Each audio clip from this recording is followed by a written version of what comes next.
नमस्कार दोस्तों, आपका स्वागत है शेयर बाजार इनसाइट चैनल पर। चलिए आज की अपडेट की शुरुआत कर लेते हैं। सबसे पहले बात करूं तो ई मुद्रा का क्वार्टर वन का रिजल्ट आ चुका है। अब यहां पर देख सकते हैं ई मुद्रा का क्वार्टर वन का रिजल्ट देख सकते हैं। कंसोलिडेटेड स्टेटमेंट है और जो रुपीज़ है वो मिलियंस में लिखे हुए, यानी कि करोड़्स में नहीं है, मिलियंस में है। तो हमें मिलियंस में हो उससे कोई फ़र्क नहीं पड़ता, सिर्फ हमें तो ये देखना है ग्रोथ कितनी रही है। रेवेन्यू फ्रॉम ऑपरेशन ये रहा कंपनी का, पिछले साल का क्वार्टर वन ये रहा, और ये है पिछला क्वार्टर फोर, एंड ये है इस साल का क्वार्टर वन। रेवेन्यू की बात करूँ तो पिछले साल 950 मिलियन था, जो इस साल हो चुका है 1506 मिलियन, यानी कि कंपनी के रेवेन्यू में काफ़ी अच्छी तेज़ी रही है। करीब 58% के अराउंड की तेज़ी रही कंपनी के ईयर ऑन ईयर बेस पर रेवेन्यू में। एंड कंपनी के जो क्वार्टर ऑन क्वार्टर बेस पर रेवेन्यू की बात करूँ तो उसमें करीब 0.9% की ही तेज़ी रही है। यहाँ पर आप देख सकते हैं। कंपनी के नेट प्रॉफिट की बात करें, यानी कि प्रॉफिट आफ्टर टैक्स, तो यहाँ पर आप देख सकते हैं पिछले साल क्वार्टर वन में था 182 मिलियंस, जो इस साल हो चुका है 250 मिलियन, यानी कि कंपनी के रेवेन्यू नेट प्रॉफिट में भी अच्छी तेज़ी रही है, करीब 37% की। And quarter on quarter base पर बात करूँ तो उसमें भी अच्छी तेज़ी रही है नेट प्रॉफिट में कंपनी के, करीब 2.8% की, यानी कि कंपनी का रिजल्ट तो काफ़ी अच्छा आया है। अब देखते हैं कल के दिन कंपनी के स्टॉक प्राइस में क्या इसकी इम्पैक्ट होती है, क्योंकि आज के दिन की बात करूँ तो कंपनी के स्टॉक प्राइस में करीब आधे 1.5% के अराउंड की गिरावट भी देखी गई। ई मुद्रा के स्टॉक प्राइस में आप यहाँ पर देख सकते हैं, लास्ट में जाते जाते ही कंपनी के स्टॉक प्राइस में काफ़ी अच्छी गिरावट देखी गई है। अब देखते हैं कल के दिन कंपनी का स्टॉक प्राइस के इम्पैक्ट क्या होता है। नेक्स्ट बात करूँ बजाज फाइनेंस की, तो उनका भी आज क्वार्टर वन का रिजल्ट आ चुका है और कंपनी के स्टॉक प्राइस में करीब 1.22% की गिरावट रही है आज के दिन में, और कंपनी का रिजल्ट भी लास्ट 2 मिनट बची थी मार्केट क्लोज होने में, तभी आया है। यहाँ पर आप देख सकते हैं कंपनी के क्वार्टर वन का रिजल्ट में 22% का नेट प्रॉफिट में बढ़ोतरी हुई, और नेट इंटरेस्ट इनकम की बात करूँ तो उसके अंदर भी 22% की अच्छी ग्रोथ रही है। यहाँ पर कंपनी के नंबर्स हम देख लेते हैं। सेल्स की बात करूँ बजाज का, तो पिछले साल क्वार्टर वन में था 16,100 करोड़, जो इस साल हो चुका है 19,524 करोड़ रुपीज़, यानी कि कंपनी के सेल्स में काफ़ी अच्छी तेज़ी रही है 21% के अराउंड। इन कंपनी के क्वार्टर ऑन क्वार्टर बेस पर सेल्स की बात करूँ तो उसमें भी करीब 6% के अराउंड तेज़ी रही है। कंपनी के नेट प्रॉफिट की बात करें यहाँ पर, तो कंपनी का नेट प्रॉफिट पिछले साल क्वार्टर वन में था 3,912 करोड़ रुपीज़, जो इस साल हो चुका है 4,765 करोड़ रुपीज़, यानी कि कंपनी के नेट प्रॉफिट में भी करीब 22% के अराउंड तेज़ी रही है। कंपनी के क्वार्टर ऑन क्वार्टर बेस पर बात करें नेट प्रॉफिट में, तो करीब 5% के अराउंड तेज़ी रही है। कंपनी का ग्रॉस एनपीए, जो पैसा कंपनी को नहीं मिलने वाला, उसके अंदर भी बढ़ोतरी होती हुई नजर आ रही है क्वार्टर ऑन क्वार्टर बेस पर, and year on year base पर कमी आई है, 1.06 से 1.03 हो चुका है, यानी कि कंपनी का रिजल्ट तो अच्छा रहा है। अब देखते हैं कल के दिन कंपनी के स्टॉक प्राइस में और क्या इम्पैक्ट होती है। नेक्स्ट बात करूँ आरईसी, यानी कि सेंट्रल पब्लिक अंडरटेकिंग है, यानी कि पीएसयू कंपनी है, जो गवर्नमेंट ओन करती है, वो कंपनी है पीएसयू बैंकिंग, यानी कि फाइनेंसिंग का काम करती है पावर सेगमेंट के अंदर यह कंपनी आरईसी का भी क्वार्टर वन का रिजल्ट आ चुका है। ठीक है, सेल्स की बात करूँ तो पिछले साल था 13,779 करोड़ रुपीज़, जो इस साल हो चुका है 14,737 करोड़ रुपीज़, यानी कि कंपनी के सेल्स में बढ़ोतरी रही है करीब 13% के अराउंड। एंड कंपनी की क्वार्टरली बेसिस पर बात करूँ तो उसमें 4% की गिरावट रही है कंपनी के रेवेन्यू में।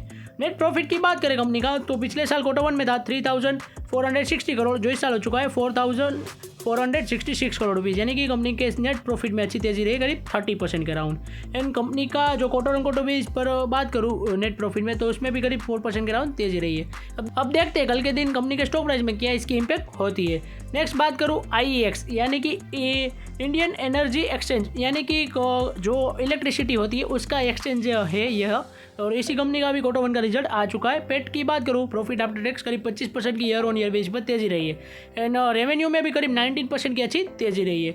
मगर आईईएक्स के स्टॉक प्राइस में, इंडियन एनर्जी एक्सचेंज के स्टॉक प्राइस में आज करीब 28% के अराउंड गिरावट रही थी। आप यहाँ पर देख सकते हैं 28% की गिरावट रही है आईईएक्स के स्टॉक प्राइस में। क्योंकि आज एक बड़ा ही विचित्र कार्य हुआ है जो संपन्न हुआ है। कई सालों से गवर्नमेंट कह रही थी कि हम जो इंडियन एनर्जी के, यानी कि पावर सेगमेंट के ऊपर कैपलिंग लाना चाहते हैं, यानी कि जो प्राइसिंग होती है उसके ऊपर कैप लगाना चाहते हैं, यह कहना चाहते हैं, यानी कि आईईएक्स जो अभी इंडियन एनर्जी एक्सचेंज है वो एक्सचेंज है, यानी कि पावर इलेक्ट्रिसिटी का बिडिंग करता है और उसका प्राइस डिसाइड करने वाला कंपनी है। तो अब गवर्नमेंट ने कह दिया है कि अब प्राइस डिसाइड करने के लिए हम IEX को छूट नहीं देंगे, उनको सिर्फ बिडिंग ही करनी होगी और अपना जो बिजनेस करते हैं वही करना होगा। अब प्राइस डिसाइड करने में IEX का कोई रोल नहीं रहने वाला है। इस वजह से इनके बिजनेस के ऊपर काफ़ी बड़ा इम्पैक्ट होने वाला है और इसी वजह से कंपनी के स्टॉक प्राइस में करीब आज 28% की गिरावट रही थी। अब यहाँ पर देख सकते हैं कंपनी के स्टॉक प्राइस में भी रहा है। यहाँ पर आप देख सकते हैं CERC ने कहा है कि मार्केट कैपलिंग करने वाले हैं हम यहाँ पर पावर सेगमेंट के अंदर, यानी कि डे एहेड मार्केट, यानी कि अब जो भी प्राइस डिसाइड होगा पावर का वो सरकार या फिर सेंट्रलाइज सिस्टम के द्वारा डिसाइड होगा और यह लागू होने वाला है जनवरी 26 से। इसलिए अभी तो 6 मंथ का अभी टाइम है। IEX के प्राइस अभी कुछ ख़त्म नहीं हुआ है, मगर आज ही कंपनी के स्टॉक प्राइस में काफ़ी बड़ी गिरावट हो गई है। और यहाँ पर आप देख सकते हैं इससे क्या कंपनी को नुकसान होने वाला है वो भी यहाँ पर दिखाया हुआ है।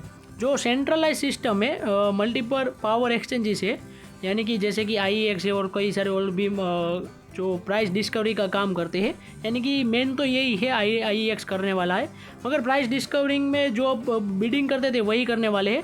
जो प्राइस डिस्कवरिंग करने वाला था वो सब कुछ गवर्नमेंट करेगी और एक मैकेनिज़्म बनाएगी सेंट्रलाइज, जो गवर्नमेंट ही ऑन करेगी या फिर कोई दूसरा एक्सचेंज बनाएगी उसके लिए, यानी कि एफिशिएंसी बढ़ाने के लिए और जल्दी से प्राइस एक ही जगह पर सही समय पर सही दाम मिले पावर का, वही जानने के लिए एक सही मैकेनिज़्म बनाने जा रही कंपनी गवर्नमेंट और एक सेंट्रलाइज सिस्टम बनाने जा रही है। इस वजह से जो एग्जिस्टिंग प्लेयर है, यानी कि इसमें जो डोमिनेट करते हैं IEX प्लेयर, उनको बड़ा नुकसान हो सकता है, यानी कि उनके बिजनेस में डिस्टर्बेंस आ सकता है, ऐसा गवर्नमेंट की तरफ से भी कहा गया है। यानी कि कंपनी को बड़ा झटका लगते हुए मिल रहा है। इसी वजह से कंपनी के स्टॉक प्राइस में आप यहाँ पर देख सकते हैं आज बड़ा गिरावट रही है IEX के स्टॉक प्राइस में। नेक्स्ट बात करूँ इन्फोसिस, तो उनका भी Q1 का रिजल्ट कुछ खास अच्छा नहीं लगा आज के दिन कंपनी के इन्वेस्टर को, इसलिए आज यहाँ पर 1.37% की गिरावट रही है। नेक्स्ट बात करूँ SRF, यानी कि इनके स्टॉक इन्वेस्टर को भी इनका Q1 का रिजल्ट अच्छा नहीं लगा, 1.63% की गिरावट रही कंपनी के स्टॉक प्राइस में। और नेक्स्ट बात करूँ निफ्टी 50, आज निफ्टी 50 में भी अच्छी गिरावट रही है, 0.63% के साथ क्लोजिंग हुई है निफ्टी 50 की। आज निफ्टी 50 इतनी ज़्यादा गिरावट पे क्यों हुई? क्योंकि IT सेक्टर का बहुत बड़ा दबाव हुआ था यहाँ पर, क्योंकि IT सेक्टर की कई सारी कोफोज है, परसिस्टेंस है और इन्फोसिस है, इन सारी कंपनी के नंबर्स आए थे और इन सारी कंपनी के नंबर्स इन्वेस्टर को अच्छा नहीं लगा है। इस वजह से आज निफ्टी 50 में भी बड़ा फॉल आया है, क्योंकि IT सेक्टर आज नाराज़ था, उसमें गिरावट हुई थी। इस वजह से आज देख सकते हैं निफ्टी 50 में भी बड़ा फॉल आया है। अब देखते हैं कल के दिन इसका क्या इम्पैक्ट होता है, या फिर जो आज के रिजल्ट आए उसका कल के दिन कोई बड़ा इम्पैक्ट होता है तो वापस से निफ्टी 50 में नेगेटिव असर इसकी हो सकती है। आज की अपडेट हमारी यहीं तक थी। ऐसे ही वीडियोस देखने के लिए हमारे चैनल को सब्सक्राइब कीजिए और बेल आइकन को ऑन करना मत भूलिएगा। Thanks for watching.